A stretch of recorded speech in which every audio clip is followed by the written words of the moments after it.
It was the final bell on a gray Thursday afternoon when Mia Ortega, a bright-eyed 12-year-old with a wild imagination and a heart full of dreams, slipped on her tattered sneakers and raced down the hallway of Crestwood Middle School. She wasn't just hurrying to catch the last bus, she was chasing the kind of hope only a child of hardship knows, the kind you grasp with both hands and don't dare let go.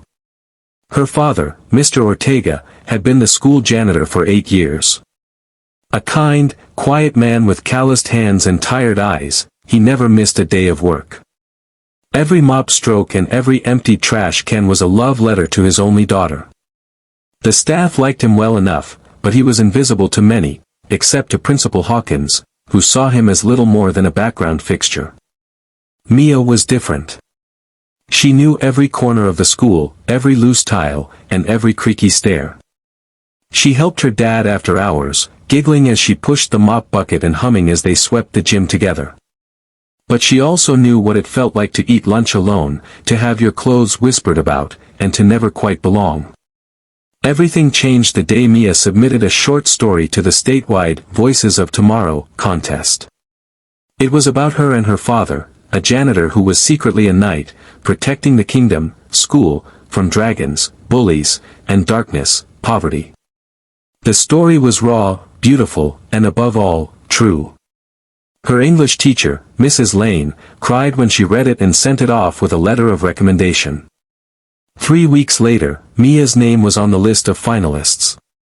A $50,000 scholarship awaited the winner. Suddenly, the invisible girl became the talk of the school. Principal Hawkins, sensing an opportunity for publicity, invited the press to attend the award announcement. He even shook Mr. Ortega's hand in front of the cameras, his smile brittle. But glory is a fickle flame. The very next day, Hawkins called Mia into his office. Her hands trembled as she sat across from him, flanked by 2 stern-faced administrators. "There's been a breach of conduct," he began, unfolding a printed screenshot. It showed a chat thread, one Mia had been added to without consent, where other students mocked her and the school. Mia had responded with a single eye roll emoji. "We have a zero-tolerance policy," Hawkins declared. "You're being expelled. Effective immediately." Mia couldn't breathe. She tried to explain, tried to show how she hadn't said anything cruel, but Hawkins had made up his mind. The press was gone. The cameras were off. She was just the janitor's daughter again. That night, Mr. Ortega sat on the edge of Mia's bed, holding her as she cried into his work shirt.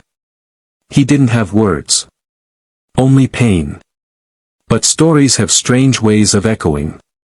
2 states away, a man named Elijah Stone was scrolling through his social feed when a headline caught his eye: "Finalist expelled from contest hours after nomination." The accompanying image showed a brown-skinned girl with bright eyes and a crooked smile. Elijah wasn't just anyone. He was the billionaire founder of Stone Tech, one of the largest software firms in the world. And once upon a time, he too had been the janitor's son. He read the article twice, then again. Then he picked up his phone. The next morning, Crestwood Middle School was quieter than usual. Rumors swirled. Had a celebrity moved in nearby? Was the governor visiting? No one expected the deafening whir of helicopter blades. Students and teachers rushed to the windows as the sleek black chopper descended on the soccer field. Out stepped Elijah Stone in a crisp gray suit, flanked by assistants. Principal Hawkins greeted him with trembling hands and a sycophantic smile. "Mr. Stone. What an honor. What brings you? Where is Mia Ortega?" The words cut through the air like thunder. Hawkins blinked, flustered. She's not here. There was an incident. Unbecoming behavior. She's no longer. Unbecoming behavior? You mean a child who stood up to bullying? A girl who poured her soul into a story and got punished for it? There was silence. Students began murmuring. Mrs. Lane stepped forward.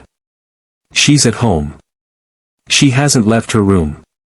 Elijah turned to his assistant. "Get her here." Half an hour later, a stunned Mia stood in front of her school, flanked by her father, now cleaned up and wearing his only suit. She looked like she might faint. Elijah knelt to her level. "Mia, your story moved me. It reminded me of where I came from. It reminded me of my mother. It reminded me of every janitor, maid, waitress, and mechanic who ever dared to dream."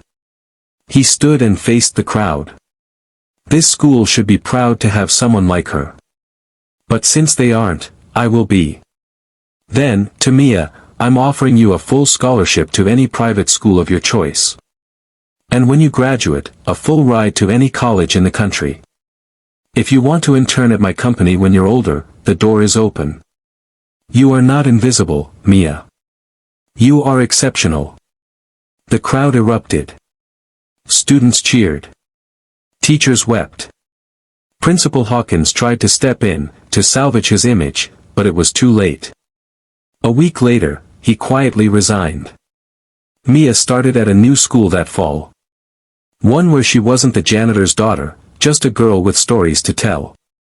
She wrote more, spoke at schools, and eventually published a book called The Kingdom of Clean. But it wasn't just about her. It was about everyone who ever felt small.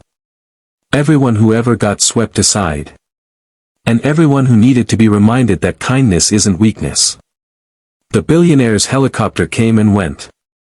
But the impact stayed forever. Because one act of recognition, one moment of compassion, can change everything. And sometimes, the janitor's daughter turns out to be the real hero after all. Here's your complete emotional and inspiring story based on the title.